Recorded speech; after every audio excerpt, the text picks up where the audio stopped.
Hello everyone, welcome back to my channel. तो दोस्तों, स्वागत है आप सबका हमारी चैनल पर, जहां हम बातें करते हैं फैशन, ब्यूटी, लाइफस्टाइल, पूजा पाठ से जुड़े हुए ऑल इन टॉपिक पर।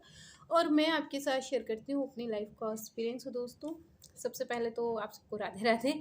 और मेरे पास किसी का कमेंट आया है और किसी ने मुझसे पूछा है कि दीदी भानुमति कौन है और इनका एक बहुत बड़ा किरदार है, आप इनके बारे में जानती हैं? हाँ, भानुमति जो है वो दुर्योधन की पत्नी है और इनका महाभारत से अलग एक बहुत बड़ा इतिहास है और बहुत बड़ा परिचय है इनका। सो मैं विस्तार में इस पर एक वीडियो बनाऊंगी। और एक कहावत भी है हमारे यहाँ, बुजुर्ग हमारे कहते थे, कहीं का ईंट कहीं का अरोड़ा, भानुमति ने कुंवा जोड़ा। तो ये कहावत उन्हीं पे आधारित है। सो इस पर हम सेपरेट वीडियो एक अलग बनाएंगे। इसके बहुत कमेंट मेरे पास आएंगे, दीदी भानुमति के बारे में बताइए, क्या आप जानती हैं? हाँ, तो मैंने आपको बताया कि महाभारत से इनका एक बहुत बड़ा कनेक्शन है, ये दुर्योधन की पत्नी है। ठीक है, कहाँ की राजकुमारी हैं, क्या है, ये हम एक अलग वीडियो में डिस्कस करेंगे। वीडियो लंबा हो जाएगा थोड़ा सा।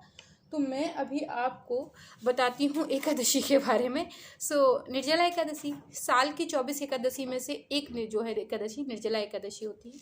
इसे करवा चौथ से भी बड़ा व्रत माना जाता है, क्योंकि इसमें 24 घंटे का उपवास चलता है। हम जल ग्रहण नहीं करते हैं, अन्न के साथ जल का भी त्याग करते हैं। बहुत सारे कमेंट हैं इसको लेके मेरे पास, सो मैं उनको इसी वीडियो में क्लियर कर दूंगी। सो पहले मैं आपको इस व्रत की विशेषताएं बता दूं, क्या खाना है आपको, क्या प्रसाद चढ़ाना है। बहुत सारे कन्फ्यूज़न है मेरे पास इस वीडियो को लेके, बहुत सारे लोगों के सवाल हैं जो बहुत कन्फ्यूज़न भरे हुए हैं। सो वो मैं सब यहीं क्लियर कर दूंगी।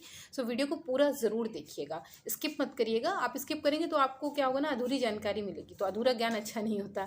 तो जैसे कि मैंने आपको बताया कि साल की 24 एकादशी में से निर्जला एकादशी का व्रत सबसे महत्वपूर्ण माना जाता है। ज्येष्ठ की गर्मी में निर्जला एकादशी पर निर्जला व्रत करने वालों पर आजीवन माँ लक्ष्मी और विष्णु जी की कृपा बरसती है। ये व्रत एकादशी के सूर्योदय से शुरू होकर अगले दिन द्वादशी के सूर्य उदय पर समाप्त होता है। 24 घंटे बिना खाए और पानी पिए इस व्रत का पालन करना पड़ता है।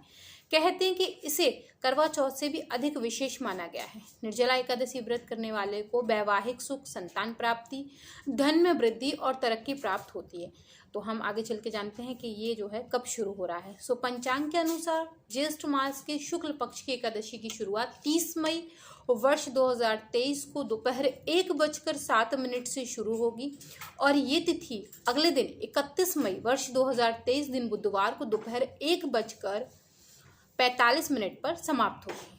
हिंदू धर्म में एकादशी का व्रत उदया तिथि के अनुसार माना जाता है और शुरू ही होता है, इसलिए निर्जला एकादशी का व्रत 31 मई 2023 को रखा जाएगा। निर्जला एकादशी व्रत के पारण का मुहूर्त होगा गुरुवार 1 जून को सुबह 5:24 से आपका पारण शुरू होगा और 8:10 तक ये रहेगा। पूजा की विधि सभी एकादशी की एक ही होती है, इसमें मैं फिर भी आपको थोड़ा बहुत बता देती हूँ। निर्जला एकादशी व्रत करने वालों को दसवीं की रात से ही सात्विक भोजन करना चाहिए। इसका एक बड़ा कन्फ्यूज़न है, मैं क्लियर कर दूंगी आगे चल के। सात्विक आहार भोजन करना चाहिए। अगले दिन एकादशी पर सूर्योदय से पूर्व स्नान के बाद निर्जला व्रत का संकल्प लें। घर के मंदिर में विष्णु जी का केसर और गंगा जल मिश्रित कर अभिषेक करें। पीले वस्त्र, पीले फूल, पीली मिठाई चढ़ाएं। वैजयंती की माला से आप जो है वो भगवान विष्णु के लिए जप कर सकते हैं। चंदन की माला पे भी कर सकते हैं, तुलसी की माला पे भी कर सकते हैं। और विशेष क्या है, इस दिन क्या ना करें? माता तुलसी को विष्णु प्रिया कहा जाता है। शास्त्रों के अनुसार एकादशी पर तुलसी में जल अर्पित नहीं करना चाहिए, इससे पाप के भागी बनते हैं, क्योंकि इस दिन तुलसी भी एकादशी का निर्जला व्रत करती हैं। साथ ही विष्णु जी को पूजा में अक्षत अर्पित ना करें। श्री हरि की उपासना में चावल वर्जित है। ठीक है, तो ये मैंने आपको बता दिया। अब मैं आपको बता देती हूँ बेसिक पूजा कि हमें कैसे करनी है। सबसे पहले मैंने आपसे कहा कि जो मैंने पहले भी बात कही कि एकादशी के व्रत के जो नियम है वो हम 10वीं तिथि की शाम से ही लागू करते हैं। मेरे पास किसी का कमेंट आया था कि दीदी क्या हम 10वीं की शाम को भोजन नहीं करते? नहीं, भोजन तो करते हैं, मैंने बहुत बारी बात बताई, लेकिन सात्विक भोजन करते हैं, तामसिक या राजसिक नहीं। जैसे कि ऐसा नहीं कह रही कल तो हमारा एकादशी का व्रत है, चलो आलू की टिक्की खा लेते हैं, कल हमारा एकादशी का व्रत है, चलो पानी के बतासे पी लेते हैं। ऐसा नहीं करना है, सात्विक आहार लेना है। मैंने आपको पहले बताया तामसिक और राजसिक आहार लेकर हम व्रत नहीं कर सकते, हमारा मन जो है एकत्रित नहीं हो सकता। तो सबसे पहले आपको क्या करना है, सात्विक आहार लेना है। बिना प्याज के, लहसुन का सादा जो भोजन होता है उसे आप ग्रहण करिए और अपने व्रत के जो भी नियम हैं उनको पालन करिए।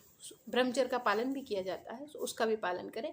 एकादशी के दिन सुबह आप ब्रह्म मुहूर्त में उठ जाएं, स्नान इत्यादि कर लें, दैनिक क्रियाएं हैं उनसे निर्वृत्त होकर मंदिर में आ जाएं, अपने मंदिर की साफ सफाई कर लें। एक चौकी पे पीले रंग का वस्त्र बिछाकर श्री गणेश जी का आवाहन कर लीजिए। मैं पूजा की विधि बता रही हूँ। गणेश जी का आवाहन करके कलश की स्थापना कर लीजिए।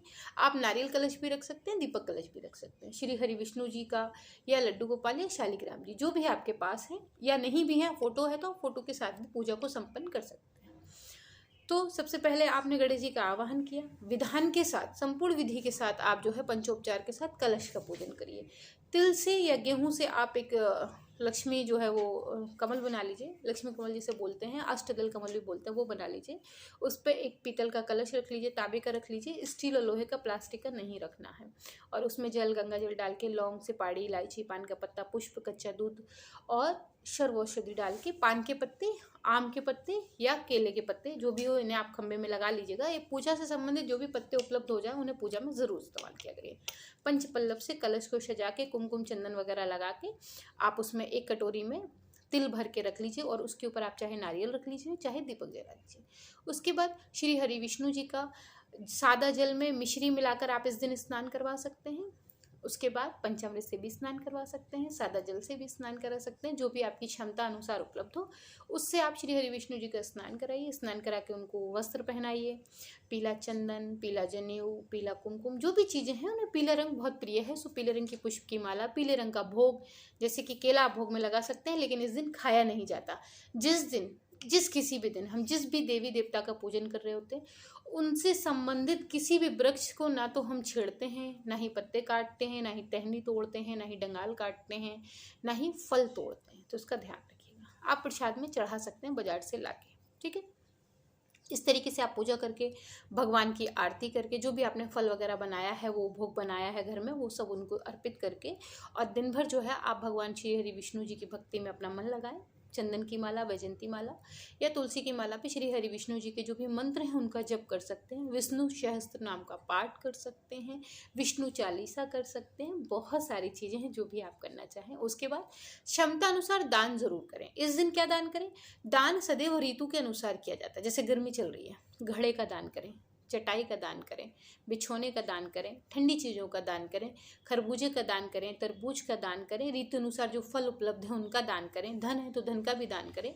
आप जो भी दान करते हैं उसका दुगना आपको वापस मिलता है। कलयुग में दान के सहारे ही उद्धार है। तो जो भी क्षमता है, ज़रूरी नहीं कि आप 100-200 का दान करें। अगर आप 100 रुपये कमा रहे हैं तो उसमें से 10 रुपये का दान ज़रूर करें, ताकि कल आपको 120 वापस मिले, ठीक है ना। तो दुगना वापस मिलता है। तो इस बात का ध्यान रखें, दान जरूर करें। कलयुग में सिर्फ दान के सहारे ही आपका उद्धार है, सो दान अवश्य करते रहें। रात्रि में जागरण भी कर सकते हैं। व्रत कैसे करना है? एकादशी की शाम को, एकादशी की जो 10वीं की तिथि है उसके शाम को तो आप पानी वगैरह पी सकते हैं, लेकिन सुबह संकल्प लेने के बाद फिर जब तक व्रत का पारण नहीं कर लेते तब तक जल ग्रहण नहीं करना है। शरीर अगर क्षमतावान नहीं है, आपके साथ कोई मेडिकल कंडीशन चल रही है या कोई और समस्या है, तो आप संकल्प लेके व्रत करें, लेकिन निर्जला एकादशी का संकल्प ना लें। आप सिर्फ एकादशी का संकल्प लें। अगर आपके शरीर की क्षमता नहीं है तो मेरे पास बहुत सारे लोगों को कमेंट आया था, दीदी क्या हम सुबह से शाम तक पानी पिए वगैरह अपना व्रत करें, रात्रि में पानी पी सकते? नहीं, ऐसा नहीं किया जा सकता। इसे छल कहते हैं, और ये आप भगवान के साथ नहीं खुद के ही साथ कर रहे हैं, तो ऐसा ना करें, है ना। आपसे नहीं क्षमता, कोई बात नहीं, आप सिर्फ एकादशी का व्रत करिए। ज़रूरी नहीं कि नहीं आप पानी ना पिएं या अपने आप को मार के व्रत करें, ऐसा नहीं। अपनी आत्मा को कष्ट दे के व्रत करेंगे तो भगवान आपसे प्रसन्न नहीं होने वाले। तो पहले आत्मा की प्रसन्नता ज़रूरी है। सो जो आपके शरीर की क्षमता है, जैसे आपकी कोई मेडिकल कंडीशन चल रही है, दवाइयाँ हैं आपकी, तो कोई नहीं, आप सादा एकादशी का व्रत करिए। फिर जब ईश्वर आपको स्वस्थ कर देगा तो आपने चलो एकादशी का करिएगा, है ना। लेकिन ऐसा मत करिएगा कि हमने भी सुबह से व्रत पर जल छोड़ दिया है और शाम को हमने जल फिर पी लिया। तो इसे छल कहते हैं, छलावा है एक तरीके का। और ईश्वर के साथ छलावा नहीं किया जाता, क्योंकि जब वो फिर हमारे साथ छलावा करते हैं ना तो हमारे बर्दाश्त से बाहर हो जाता है मामला। तो इस बात का ध्यान रखें। मैंने दान आपको बता दिया। रात्रि में आप जागरण करना चाहते हैं तो कर सकते हैं। अगले दिन पारण से पहले स्नान इत्यादि कर लें, भगवान के विधान के साथ पूजा करें। जो भी प्रसाद है आरती करके प्रसाद को 3 हिस्से में कर दें, ब्राह्मण देवता का निकाल दें, गौ माता का निकाल दें, और बकाया का प्रसाद परिवारजनन के साथ आप आपस में वितरित करके ले लें। ब्राह्मण देवता का दान आप एकादशी वाले दिन भी दे सकते हैं, उसके अगले दिन भी दे सकते हैं। पारण का नियम क्या है? एक चटाई पर बैठ जाएं, तुलसी का पत्ता ले लें, इलायची दाना ले लें, उसको निगल के गायत्री मंत्र 3 बार ज़रूर बोलें और उसके बाद आप उसे निगल दें। तुलसी का पत्ता चबाया नहीं जाता।